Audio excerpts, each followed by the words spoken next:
আপনি হয়তো ভাবছেন কি এমন জিনিস যেটা এভাবে এত সুন্দর করে টিস্যু পেঁচিয়ে টিস্যুর মধ্যে মুড়িয়ে রেখেছে এবং একটি বাক্সের মধ্যে এত যত্ন সহকারে রাখা হয়েছে। কি এমন জিনিস হতে পারে যার এত যত্ন নিচ্ছি আমি?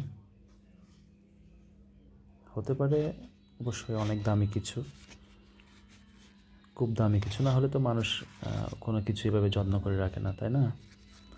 তো দেখাবো আপনাদেরকে এটা এমন কী জিনিস, এবং কারণটাও আপনাদেরকে বলবো কেন আমি এত যত্ন করে রেখেছি, কেন এত সুন্দর করে টিস্যু পেঁচিয়ে রেখেছি। তো তার আগে আপনারা যদি পারেন আমি কী জিনিস রেখেছি, এমন কী হতে পারে এটা, অবশ্যই এই 1 মিনিটের মধ্যে আপনারা যারা কমেন্ট করবেন তাদের জন্য অবশ্যই একটা বিশেষ পুরস্কার ব্যবস্থা থাকবে। তো চলুন দেখে নেওয়া যাক তাহলে কী আছে এর মধ্যে।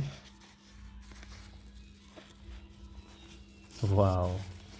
এই যে এই যে দেখতে পাচ্ছেন স্বর্ণের বার, স্বর্ণের বার না, স্বর্ণের কী বলে এগুলোকে, গোল এগুলোকে কী বলে?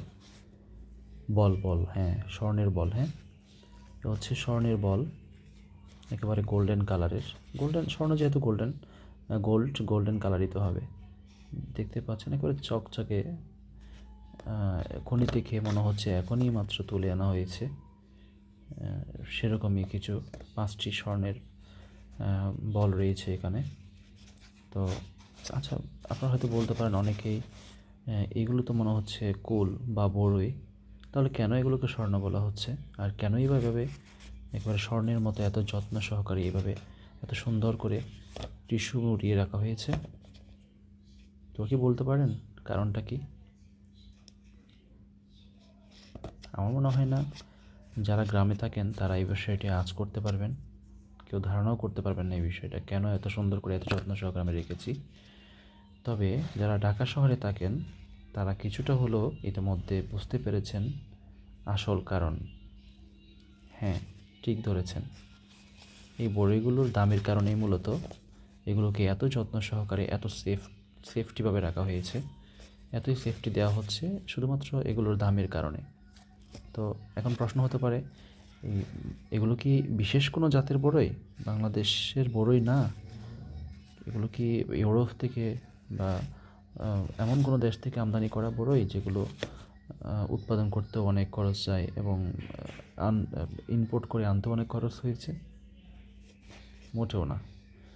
আপনি যেটা ভাবছেন সেরকম কিছুই না।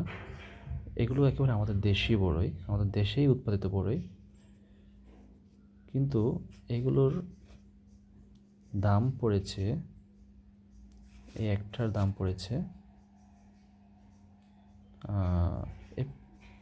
এখানে 5টা, আমার আরও 2টা ছিল, আমি আমার এক বন্ধুকে দিয়ে দিয়েছি 7টা। এই 7টা বড়ির দাম পড়েছে 28 টাকা।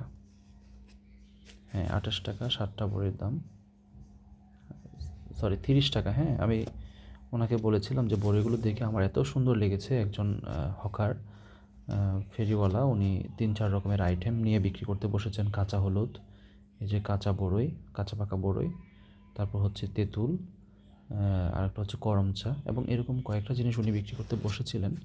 এবং দেশি বড়ই, সিজনের প্রথম দেশি বড়ই দেখে আমার এত ভালো লেগেছে, এত লোভ লেগেছে যে ইচ্ছে হচ্ছিল তখনই বড়ই নিয়ে ওখান থেকে খেতে শুরু করি।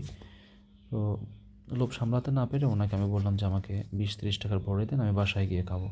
তো মনে করেছিলাম আমাকে উনি কমপক্ষে 250 গ্রাম দেবেন, 120 টাকা ধরেও যদি কেজি ধরি, কমপক্ষে 250 গ্রাম বড়ি আমাকে উনি দিবেন, এবং আমি বাসায় এনে মানে মাঝে মধ্যে দু একদিন করে খাবো, একটু করে 2-3টা করে যখন ভালো লাগে।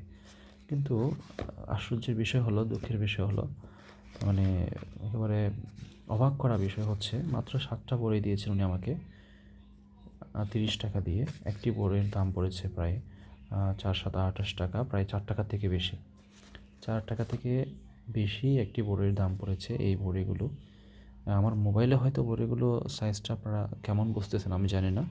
হ্যাঁ, সাইজটা খুবই সুন্দর, মাঝারি সাইজের বড়ি, একেবারে বড় না, খুব বেশি বড় সেরকম না, খুবই মাঝারি সাইজের, একেবারে প্রমাণ সাইজ বলা যায়, মাঝারি সাইজের বড়ই। দেখতেও ভালো, কিন্তু খেতে কেমন আমি এখনও খাইনি। উনি বলেছেন মিষ্টি হবে, সবচেয়ে ভালো হবে, খেয়ে দেখতে বলেছেন। কিন্তু আমি আসলে কি খাবো, বড়িগুলো খাওয়ার জন্য নিয়েছিলাম লোভ সামলাতে না পেরে, কিন্তু দাম দেখে এই বড়ি খাওয়ার আমার সাহস হচ্ছে না। কারণ এক একটা বড়ির দাম যদি 4 টাকা, 4 টাকা দামের একটা বড়ি, অথচ হয়তো 2-3 বছর আগেও আমরা 5 টাকা দিলে অনেকগুলো বড়ি, প্রায় 250 গ্রাম বা মানে এরকম একেবারে এক মুঠো অনেকগুলো বড়ি, আমরা 20-25টার মতো বড়ি পেতাম। সেই জায়গায় একটা বড়ির দাম এখন 4 টাকা। আর এই গ্রামে গেলেও হয়তো আমরা দেখতে পাবো যে অনেকগুলো বড়ি গাছের আশেপাশে পড়ে আছে, খাওয়ার লোক নাই। কিন্তু শহরে এই জিনিসটা আসলে খুবই কঠিন। আমি মূলত এই জিনিসটাই বলতে চাচ্ছি, গ্রামীণ জীবন আর শহরের জীবন অনেক পার্থক্য, অনেক তফাৎ রয়েছে। গ্রামের যে জীবন, সহজ সরল মানুষের যে মন মানসিকতা, সেটা কিন্তু এখানে নেই। এখানে একটা বড়ই 4 টাকা করে কিনে খেতে হয়, 5 টাকা করে কিনে খেতে হয়। যেখানে হাজার হাজার বড়ই বা হাজার হাজার বড়ই গাছ আমাদের গ্রামেগঞ্জে পড়ে আছে, যেখানে খাওয়ার মানুষ নেই। তো